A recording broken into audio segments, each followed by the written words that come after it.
علامہ اقبال علیہ رحمہ کہتے ہیں میں بچپن سے قرآن مجید پڑھنے کی عادت رکھتا تھا، آواز بھی بہت اچھی تھی اور ہمارے گھر کا ماحول ایسا تھا کہ میں قرآن مجید کی تلاوت کبھی بھی ترک نہیں کی تھی۔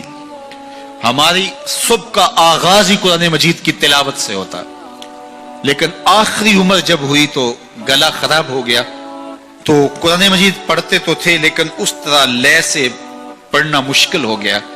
تو جس طرح لوگ حال پوچھتے ہیں جناب کیا حال ہے، تو لوگ بتاتے ہیں کہ یہاں درد ہو رہی ہے اور یہ مسئلہ ہے یہ مسئلہ ہے، لیکن اقبال سے کوئی جا کے پوچھتا کہ حضرت کیا حال ہے، تو اقبال کہتے کہ لطف قرآن سحر باقی نہ مان، باقی سارے مسئلے ٹھیک چل رہے ہیں، جو سحری کے وقت قرآن پڑھنے کا مزہ آیا کرتا تھا وہ مزہ مجھ سے چھن گیا ہے، اس لیے کہ میرا گلا خراب ہو گیا۔ اللہ نے آپ کو سحری کے وہ لطف اور وہ مزے اور وہ سرور نصیب کیے ہیں، کبھی ان سے محروم نہ ہونا، اپنی صبح کا آغاز قرآن مجید کی تلاوت سے کرنا۔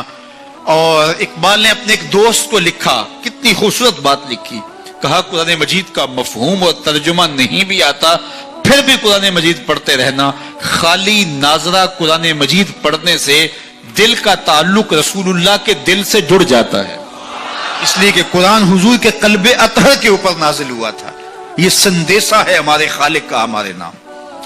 تو ہم اس کو سمجھیں کہ اس میں ہمارے نام پیغام کیا ہے، ہمارے نام میسج کیا ہے۔ اس کتاب اللہ پہ عمل کرنا یہ ممکن تبھی ہوگا اگر ہم اس کتاب کو سمجھ کے پڑھیں گے۔ یہ کتاب ہمارے نام پیغام کیا دیتی ہے، کہاں سے روکا ہے، کہاں سے اس کتاب نے ہمیں جو ہے وہ منع کیا اور کن امور کے بجا لانے کی تلقین کی ہے۔ اس کتاب کے تقاضوں کو سمجھنے کے بعد اس کتاب پر عمل کرنا یہ ہماری زندگی کا لازمہ ہونا چاہیے، لیکن افسوس ہم نے کتاب اللہ کے ساتھ جڑنے کی بجائے اس کتاب کو طاق پر سجا دیا اور اس کے مفاہیم سے ہم نہ آگاہ ہو سکے۔ اب تو تلاوت بھی موقوف ہوگی، کسی کے زمانے میں لوگ تلاوت ضرور کیا کرتے تھے، اب تلاوت بھی موقوف ہو گئی، عمل تو قصہ پارینہ بن گیا۔ ہماری زندگی اس کتاب کی مطابقت میں گزرنی چاہیے تھی۔ آپ مارکیٹ میں یہ مائک بھی لینے جائیں تو اس کے ساتھ بھی چھوٹی سی بک دیتے ہیں جس میں کمپنی بتاتی ہے کہ یہ مائک ہماری کمپنی کا، اس کو استعمال کیسے کرنا ہے۔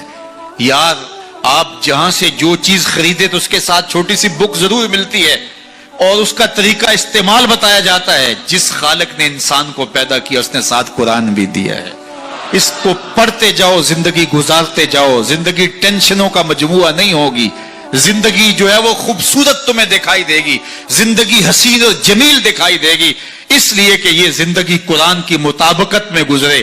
اور ایک مومن کی زندگی تو قرآن کے بغیر گزرنے ہی نہیں چاہیے۔ گھر تو می خواہی مسلمان زیستن، نیست ممکن جز بقرآن زیستن، اگر تو مسلمان بن کے جینا چاہتا ہے تو قرآن کے بغیر جی نہیں سکتا ہے، تیری زندگی ہی قرآن ہے۔ آج پوری دنیا کے اوپر مسلمان ذلت اور رسوائی کی زندگی کاٹ رہے ہیں، کبھی سوچا کہ یہ کیوں ہے؟ ہماری پستی، ذلت، نکبت، رسوائی کتاب اللہ سے دوری کے نتیجے میں آج واجبی سا تعلق ہمارا اس کتاب سے رہ گیا ہے۔ اس کے مفاہیم سے ہم آگاہ تک نہیں ہیں، قرآن کہاں روک رہا ہے، قرآن مجید کی تعلیمات کیا ہیں، اس کی تلاوت ہماری زندگی کا جزو لا ینفک ہونا چاہیے تھا۔ اس کی تلاوت کے بغیر زندگی گزرتی نہ، یہ کتابیں زندہ ہے، یہ پستیوں سے اٹھا کے اوج ثریا تک پہنچانے والی کتاب ہے۔ یہ کتاب ہماری زندگی میں اجالے بھر دے، روشنیاں بھر دے، لیکن ہم نے اس کتاب کے ساتھ سلوک کیا کیا؟ بڑا خوبصورت لہجہ اختیار کیا اقبال نے، ببندے صوفی و ملا اسیری حیات از حکمت قرآن گیری، با آیاتش ترا کار جزی نیست کیا از یاسین او آساں بمیری۔ اللہ اکبر۔ اقبال کہتے ہیں کہ اس دور کے صوفی نے اور اس دور کے ملا نے تیرے ساتھ زیادتی کی، تو پھنس گیا ان کے پھندے میں۔ صوفی نے بھی تجھے اور سمت لگا دیا اور مولوی نے بھی تجھے اور سمت لگا دیا۔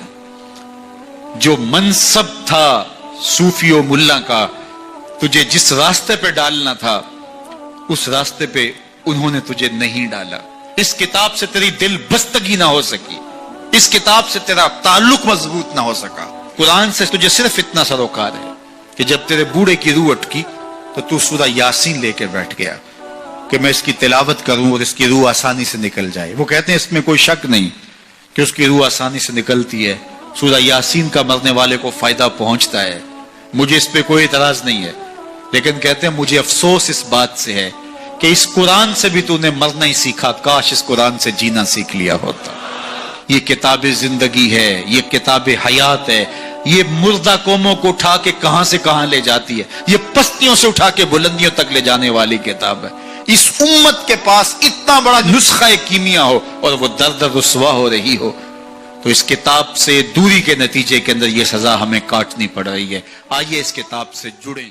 علامہ